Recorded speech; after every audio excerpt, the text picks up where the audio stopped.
Ассаламу алейкум рахматулла баракату. 7 май 2021 жыл. Биз мынакей Кудай буйруса Мүрөк коомдук бирикмеси ошол Кара Көлдүн тургундары жана Кыргызстандын жарандары менен Кудай буйруса Баткенге жалпысынан 14 тонна азык түлүк жеткирип келдик. Бардыңыздардын садакаңыздарды Аллах кабыл кылсын, орзоңуздарды кабыл кылсын, үй-бүлөңүздөргө береке берсин, тынчтык берсин, аманчылык берсин, береке берсин. Эмне максат кылып жүрсөңүздөр Аллахым ошол максатыңыздарга жеткирсин. Деги эле ушул биздин мамлекетке тынччылык, берекесин берсин Аллах. Кудай буйруса биз жалпысынан азыркы учурда Баткенге продукт эмес, кийим кече эмес, акчалай акча чогултуп жатабыз. Жалпысынан 64.748 сом акча чогулду бул буйруса. Анан бизге акча салгандар абдан көп.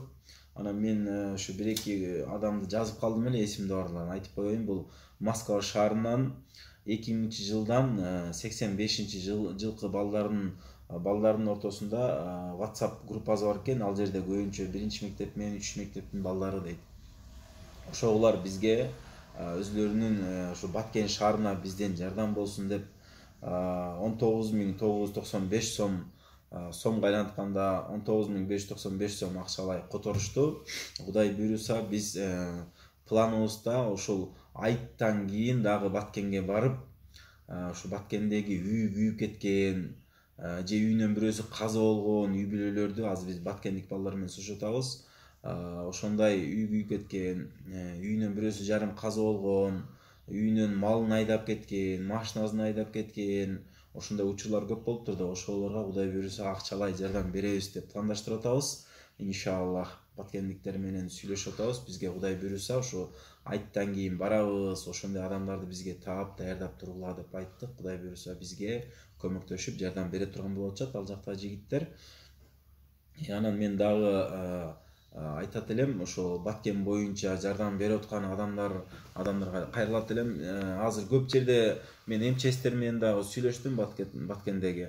Ал жакта мындай бир иштер болуп кетип атат, ортомчулар пайда болуп калып атат. Бир какой-то бир айылга продукты жетпей калды, же бир 100 адам, 200 адамга продукты жетпей калды деп башка жактан келип аткан адамдарды алдап, машиналарын башка жакка айдатып, бир жерге түшүртүп, ушул жерден биз өз таратыбыз бара бериңиздер деп коюп, ошентип адамдарды алдагандар болуптур. Мен ушул сооп иштейм деп аракет кылып аткан адамдарга суранат элем, сиздер же МЧС менен сүйлөшүп, же ошол жактагы Баткендеги ошо айылда жашаган местныйларды таап, ошолор менен сүйлөшүп, такташып алып туруп, анан жолго чыгып жардам берсеңиздер жакшыраак болот. Көп адамдар алданып калыптыр. Бизге дагы связга чыгышты. Анан биз МЧСтерге чалып сурасак, действительно ошондой нерседе алдап жүргөн бул бир аял киши экен, алдап жүргөн адам экен. Мага айтып маалымат беришти. Ошондо мен да сиздерге жеткирип коеюн деп атам. Абайлаңыздар, мындай такташып, билип алып, ишеничтүү адамдарга бериңиздер. Эми көпчүлүктө мындай нерсе болот экен. Кудай буйруса буларды дагы өзүнүн жазасын берет Аллах. Андан кийин көрдүңүздөр, мынакей эл өзүн өзү багат экен. Мен дагы экинчи жолу буга мен ынандым, тастыктадым дегендей, пандемия убагында дагы өкмөт эмес, эл өзүн өзү жардам берди. Эл өзүн өзү жардам берип, мына Россиядан дарылар келип, элди камсыз кылды дары-дармек менен. Мына экинчисинде дагы азыр мынакей Баткен областында дагы мынакей жана Максат айылында, Арка айылында, Кулунду айылында билесиздер, ошол жактарда согуш болуп канча адам үй жок калды. Ошолорго да мына эл жардам берип атат. Баардык жерде карапайым эл жардам берет. Мен суранат элем өкмөттөн. Мен өз көзүмөн барып көрүп келдим. Чек ара эч нерсе жок, болгону бир эле жол экен. Бул тарабы Тажикстан, бул тарабы Кыргызстан. Ал жолду тажиктер да, кыргыздар да колдонот экен, бирдей эле жүрүшөт экен, эч нерсе жок экен.